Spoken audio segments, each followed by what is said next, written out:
வணக்கம். இன்னைக்கு நம்ம எத பத்தி பார்க்க போறோம்னா, சிஎஸ்எஸ்ல உள்ள ஃபாண்ட்ஸ பத்தி தான் வந்து பார்க்க போறோம். ஏன் ஃபாண்ட் ரொம்ப முக்கியம் அப்படின்னு சொல்றேன்னா, நம்ம ஒரு வெப்சைட் கிரியேட் பண்றோம்னா, அது வந்து ஃபாண்ட் வந்து ரொம்பவே ஒரு இம்பார்ட்டன்ட்டான ரோல் ப்ளே பண்ணும். நம்ம பெருசு பெருசா போட்டா எல்லாரும் படிச்சுருவாங்க. சின்ன சின்னதா போட்டா யாருக்கும் கண்ணு தெரியாது. அந்த மாரி கிடையாது. இந்த மாரி வந்து நீங்க கரெக்ட்டான ஃபாண்ட்ட சூஸ் பண்ணி போடுறப்ப மட்டும் தான் வந்து உங்களுக்கு வந்து அந்த வெப்சைட்ட வந்து ரீட் பண்ற நேரம் வந்து இப்போ வ்ளாக்லாம் எழுதுறாங்கன்னா, ரொம்ப ஃபாண்ட் வந்து ரொம்பவே இம்பார்ட்டன்ட்டான ஒரு விஷயம். நம்ம சில இடத்துல போல்டு பண்ணி காட்டணும். சில இடத்த வந்து நார்மலா காட்டணும். ஹைலைட் பண்ண வேண்டியத ஹைலைட் பண்ணி காட்டணும்.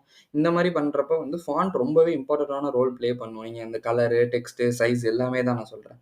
இப்ப நம்ம வந்து எப்படி ஃபாண்ட்ட மாத்துறது அப்படின்றது பார்த்துருவோம். இப்ப நான் ஒரு பேராகிராஃப் டேக் ஒண்ணு போட்டுக்கிறேன். அதுக்கு வந்து கிளாஸ் வந்து சும்மா 1ன்னு வச்சுக்கிறேன்னு வச்சுக்கோங்களேன். So class is equal to 1ன்னு சும்மா போட்டுறேன். ஸோ வந்துட்டு நான் இங்க என்ன பண்றேன் அப்படின்னா, ஸ்டைல் டேக் வந்து போட்டுறேன். ஸ்டைல் டேக் போட்டு இந்த 1 வந்து டார்கெட் பண்றேன். ஸோ டார்கெட் பண்ணிட்டு நான் என்ன பண்றேன்னா, ஃபாண்ட் ஃபேமிலி குடுக்குறேன். ஸோ ஃபாண்ட் ஃபேமிலி வந்து இப்ப நான் இதுல வந்து என்ன சொல்றேன்னா, லுக்கிடா சான்ஸ் இது வந்து குடுக்குறேன்னு வச்சுக்கோங்களேன். இங்க இவ்ளோ வருது. நீங்க என்னன்னு பார்த்தீங்கன்னா வந்து ஃபால் பேக்குன்னு சொல்லுவாங்க. நீங்க ஏதாவது இது ஃபெயில் ஆயிடுச்சுன்னா இது, இது ஃபெயில் ஆயிடுச்சுன்னா இது அப்படின்ற மாரி இருக்கும். ஸோ நம்ம வந்து இவ்ளோ தேவையில்ல. நமக்கு வந்து கரெக்ட்டா இப்ப வந்துரும். ஸோ நம்ம வந்து லுக்கிடா சான்ஸே வந்து குடுத்துருவோம். ஸோ இப்ப நான் இங்க டாட் குடுக்கணும். கிளாஸ்ல வந்து மறந்துறக்கூடாது. சிஎஸ்எஸ் செலக்டாஸ் பார்க்கலன்னா மறக்காம அத செக் பண்ணிட்டு பார்த்துட்டு இங்க வந்து வாங்க. நான் அந்த பேராகிராஃப் டேக்ல ஒண்ணுமே குடுக்கல. ஸோ கோடிங்ன்னு சும்மா சொல்லி குடுக்குறேன். ஸோ இப்ப ப்ரௌசர்ல என்ன எரர் ஆகுதுன்னு ரெஃப்ரெஷ் பண்ணி பார்ப்போம். பார்த்தீங்களா? இது வந்து எப்படி இருக்குன்னு சொல்லிட்டு, நான் இப்ப வந்து நார்மல் பேராகிராஃப் டேக் போடுறேன்னு வச்சுக்கோங்களேன். நார்மலா பேராகிராஃப் டேக் போட்டு கோடிங்ன்னு குடுக்குறேன்னா, இது எப்படி இருக்கு? இதுல எப்படி இருக்குன்னு பாருங்களேன். சேஞ்ச் தெரியுதா உங்களுக்கு? ஸ்லைட் டிஃபரன்ஸ் தான். பட் ஆனா உங்களுக்கு அந்த சேஞ்ச் வந்து நல்லாவே தெரியும். இப்ப நான் லுக்கிடா சான்ஸ் குடுக்காம லுக்கிடா கன்சோல்ன்னு ஒரு ஃபாண்ட் இருக்கு. ஸோ நான் இப்ப அத குடுக்குறேன்னு வச்சுக்கோங்களேன். இப்ப ப்ரௌசர்ல போய் ரெஃப்ரெஷ் பண்ணி பார்ப்போம். இப்ப தெரியுதா உங்களுக்கு? நல்லாவே அந்த சேஞ்ச் தெரியுது. நான் ஜூம் பண்ணி காட்டுறேன். இப்ப அந்த சேஞ்ச் எவ்வளோ ஈஸியா தெரியுது பாருங்க.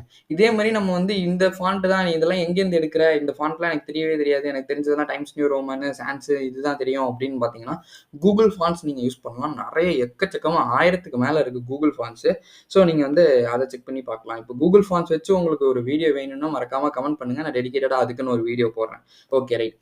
இப்ப நெக்ஸ்ட் வந்து ஃபாண்ட் ஸ்டைல் வந்து இருக்கு. ஃபாண்ட் ஸ்டைல்ல மொத்தம் வந்து 3 விதம் இருக்கு. நார்மல், இட்டாலிக், ஒப்ளிக் அப்படின்னு சொல்லி 3 இருக்கு. ஸோ வந்து நார்மல்னா நம்ம நார்மலா என்ன குடுக்குறோமோ அதே தான் வந்து ரெண்டர் ஆகும். இட்டாலிக்கும், ஒப்ளிக்கும் கிட்டத்தட்ட மோஸ்ட்லி ஒரே மாரி தான் இருக்கும். ஸோ நம்ம வந்து அது எப்படின்றத பார்த்துடலாம். நான் இங்க இந்த ஃபாண்ட் ஃபேமிலிய தூக்கிட்டு ஃபாண்ட் ஸ்டைல்ன்னு குடுத்துடுறேன். ஃபாண்ட் ஸ்டைல் குடுத்துட்டு, இங்க நான் என்ன பண்றேன், ஃபர்ஸ்ட் வந்து நார்மல் போட்டு காட்டுறேன். அதே மாரி தான் இருக்கும் பாருங்க. நார்மலா நம்ம எப்படி குடுக்குறோமோ அதே மாரி தான் இருக்கு. கொஞ்சம் இது அவ்வளோதான். இப்ப நான் நெக்ஸ்ட் வந்து என்ன பண்றேன்னா, இட்டாலிக் குடுக்குறேன். இட்டாலிக் குடுத்துடுறேன். ஸோ இட்டாலிக் குடுத்துட்டு ப்ரௌசர்ல போய் ரெஃப்ரெஷ் பண்றேன். பார்த்தீங்களா, அந்த ஸ்லாண்டிங்கா கர்வா வருதா? இதுதான் வந்து இட்டாலிக். இப்போ ஒப்ளிக்கும் வந்து சேம் தான். அதே மாரி தான் இருக்கும்.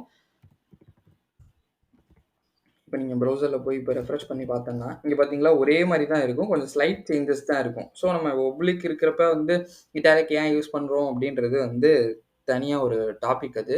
பட் ஆனா மோஸ்ட்லி வந்து ஒப்ளிக் வந்து எங்கேயுமே வந்து அது பெருசா சப்போர்ட் ஆகாது. ஸோ தான் நம்ம வந்து இட்டாலிக் தான் வந்து யூஸ் பண்ணுவோம். எங்கேயாவது ஒரு இடத்துல வந்து ஏதாவது ஒரு டிஃபரன்ஸ் பண்ணி காட்டுறதுக்குலாம் நம்ம இட்டாலிக் தான் வந்து யூஸ் பண்ணுவோம். Okay right. நெக்ஸ்ட் வந்து ஃபாண்ட் வெயிட்னா என்னன்றத பார்த்துருவோம். ஃபாண்ட் வெயிட்ல வந்து பார்த்தீங்கன்னா, நார்மலு, போல்டு அந்த மாரிலாம் இருக்கு.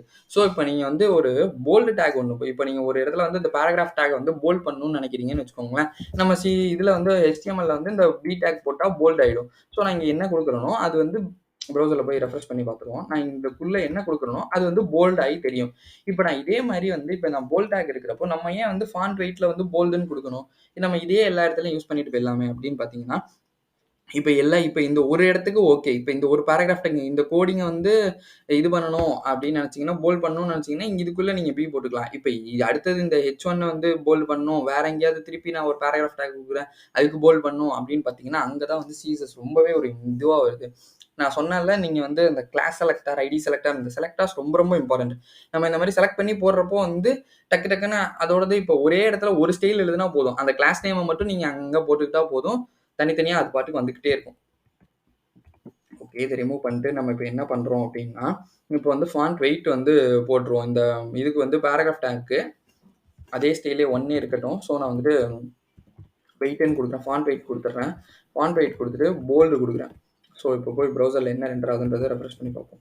பார்த்தீங்களா? இது வந்து போல்ட் ஆயிடுச்சு. இப்ப நான் அதே மாரி தான். இப்ப நான் வேற எங்கேயாவது இப்ப அடுத்து நான் வந்து பண்ணணும் அப்படின்னு நினைக்கிறேன்னா, இப்ப மறுபடியும் ஒரு பேராகிராஃப் டேக் குடுக்குறேன். ஸோ வந்துட்டு டெஸ்ட் அப்படின்னு சொல்லி குடுக்குறேன்னு வச்சுக்கோங்களேன். இப்ப நான் இங்க இதுக்கும் தனியா போய் இங்க போல்ட் டேக் எழுத வேண்டிய அவசியம் கிடையாது. இப்ப நான் இங்கேயே இதே கிளாஸையே வந்து நான் மறுபடியும் வந்து ரீயூஸ் பண்ணிக்கலாம். ஸோ மறுபடியும் நான் இங்க 1ன்னு போட்டேன் அப்படின்னா, ப்ரௌசர்ல ரெண்டர் ஆகும்போது பாருங்க, இதுவும் வந்து இதுவாயிடும். இதுதான் வந்து சிஎஸ்எஸ் ஓட ரொம்ப பெரிய அட்வான்டேஜ்ன்னு நான் சொல்லுவேன். ஓகே. நெக்ஸ்ட் ஃபாண்ட் வேரியன்ட்ன்னு இருக்கு. ஃபாண்ட் வேரியன்ட்னா வந்து பார்த்தீங்கன்னு வச்சுக்கோங்களேன், ஃபாண்ட் வேரியன்ட்ல முக்கியமானது என்ன ஒண்ணு பேசணும்னு நினைச்சேன்னா, ஸ்மால் கேப்ஸ்ன்னு ஒண்ணு இருக்கு. ஸ்மால் கேப்ஸ்னா என்னன்னு பார்த்தீங்கன்னு வச்சுக்கோங்களேன், அப்பர் கேஸ் ஆயிடும். எல்லாமே நம்ம குடுக்குற எல்லாமே வந்து அப்பர் கேஸ் ஆயிடும். பட் ஆனா நார்மல் அப்பர் கேஸ விட வந்து சின்னதா இருக்கும். அப்பர் கேஸ் இது எப்படி மாத்துறது? டெக்ஸ்ட் டிரான்ஸ்ஃபார்மேஷன்லாம் எப்படி பண்றதுன்னு தெரியலன்னா, நான் நேத்து ஒரு வீடியோ ஒண்ணு போட்டிருந்தேன். அப்பர் கேஸ் எப்படி மாத்துறது? லோவர் கேஸ் எப்படி மாத்துறதுன்னு சொல்லிட்டு. ஸோ அந்த வீடியோ செக் பண்ணி பார்த்துட்டு இங்க வாங்க. அப்பதான் நான் வந்து இது அப்பர் கேஸ்க்கும், இந்த ஸ்மால் கேப்ஸ்க்கும் உண்டான வித்தியாசம் வந்து உங்களுக்கு புரியும். ஓகே. இப்ப வந்து ஃபாண்ட் வேரியன்ட் வந்து இருக்கு. ஃபாண்ட் வேரியன்ட்ல நான் என்ன குடுக்குறேன்னா, ஸ்மால் கேப்ஸ்ன்றத குடுத்துர்றேன். ஸ்மால் கேப்ஸ் குடுத்துர்றேன். இப்ப ப்ரௌசர்ல என்ன இருக்குன்றத போய் பார்த்துருவோம். பார்த்தீங்களா? அந்த அப்பர் கேஸ்க்கும் உள்ள இதுக்கும் உண்டான வித்தியாசம் புரியுதா? இங்க பாருங்க. இந்த இந்த சின்னதுக்கும், இதுக்கும் அதே தான். அதாவது வந்து 2மே நான் வந்து ஒரே கிளாஸ் போட்டிருக்கிறதுனால வந்து அப்பர் கேஸ்ல இருக்கு. பட் ஆனா நார்மல் அப்பர் கேஸ விட இது வந்து சின்னதா தான் இருக்கும். நீங்க அது வந்து நீங்க அந்த டெக்ஸ்ட் டிரான்ஸ்ஃபார்மேஷன்ல அந்த அப்பர் கேஸ் போட்டு செக் பண்ணி பார்த்தீங்கன்னா, உங்களுக்கு நல்லாவே தெரியும். Okay. Next font size. Font size நான் ரொம்பவே இம்பார்ட்டன்ட்ன்னு சொன்னேன். ஏன் சொன்னேன்னா, இப்ப நம்ம நார்மலா ஒரு H1லேருந்து H6 டேக்ஸ் இருக்கு. இல்ல அந்த பேராகிராஃப் டேக் இருக்கு. இத நம்ம குடுத்துட்டு நம்ம ஆல்ரெடி டிஃபால்ட்டா இருக்கிற ஃபாண்ட் தான் வந்து வரும். இப்ப நான் இந்த வந்து இங்க வந்து ஜூம் பண்ணியிருக்கனால உங்களுக்கு அது பெருசா தெரியுது. இப்ப நான் 100ல வச்சுர்றேன். ஸோ பார்த்தீங்களா, இந்த கோடிங்ன்றது, இந்த டெஸ்ட்ன்றது, இந்த பேராகிராஃப் டேக்ல உள்ளதெல்லாம் ரொம்ப சின்னதா தெரியுது. இப்ப நான் இத பெருசு பண்ணணும்னு நெனைக்கிறேன். எப்படி பெருசு பண்ண முடியும் அப்படின்னு பார்த்தீங்கன்னா, ஃபாண்ட் சைஸ்ன்னு ஒரு ப்ராப்பர்ட்டி இருக்கு. ஃபாண்ட் சைஸ்ல குடுத்து, நீங்க இந்த மாரி லார்ஜ், மீடியம், ஸ்மால் இப்படியும் குடுத்துக்கலாம். அப்படி இல்லன்னா நீங்க பிக்சல் அந்த மாரி இதுலயும் குடுத்துக்கலாம். பெர்சன்டேஜ்லயும் குடுத்துக்கலாம். எப்படி வேணா குடுத்துக்கலாம். நான் ஒரு 40 பிஎக்ஸ் குடுக்குறேன். ப்ரௌசர்ல போய் என்ன ரெண்டர் ஆகுதுன்றத பார்த்துருவோம். பார்த்தீங்களா எவ்வளோ பெருசா இருக்குன்னு சொல்லிட்டு, இதே மாரி நம்ம வந்து எங்க அதாவது அந்த இடத்த வந்து பெருசு பண்ணி காட்டணும், சின்னது பண்ணி காட்டணும் அப்படின்னு நம்ம இதுக்காக போய் ஹெட்டிங் டேக்கையோ, இதையோ போட தேவையில்ல. ஸோ நம்ம இந்த மாரி ஃபாண்ட் சைஸ் குடுத்து நம்ம அத வந்து பெருசு பண்ணிக்கலாம். இப்ப வந்து பேராகிராஃப் டேக் மட்டும் தான் கிடையாது. நீங்க H1யுமே வந்து பெருசு பண்ணிக்கலாம். நான் அதே கிளாஸையே குடுத்துட்டு, நான் H1யும் அதே 40 பிஎக்ஸ்ல இருக்கு. எப்படி வருதுன்னு பாருங்க. ஃபர்ஸ்ட் இப்ப நார்மலா இருக்கு. ரெஃப்ரெஷ் பண்ணோம்னா பாருங்க. எவ்வளோ பெருசா இருக்கு பார்த்தீங்களா?